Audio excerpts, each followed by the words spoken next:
ట్రైలరా టైగరా?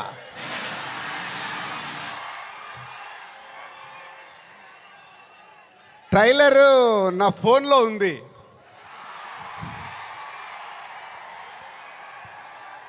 కానీ మీ దగ్గరకు వచ్చే వరకు మేము ఇంకా చాలా వర్క్ చేయాల్సింది ఉంది. ఎందుకంటే ఈరోజు ట్రైలరే సినిమా రేంజ్ని డిసైడ్ చేస్తుంది, అవునా కాదా? సో ఆ రేంజ్లో మీకు ట్రైలర్ ఇవ్వడానికి రెడీ అయ్యాం. కొత్త సంవత్సరం జనవరి 1 రోజు మీరు ట్రైలర్ చూస్తారు.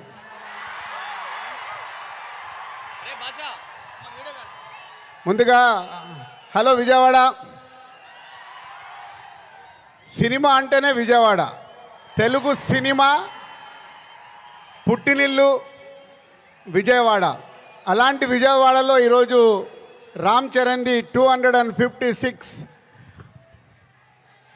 ఫీట్ కటౌట్ పెట్టి మరొక చరిత్ర సృష్టించినందుకు విజయవాడ అలాగే మెగా అభిమానులు, పవర్ స్టార్ అభిమానులు, మెగా పవర్ స్టార్ అభిమానులందరికీ థ్యాంక్ యూ వెరీ మచ్.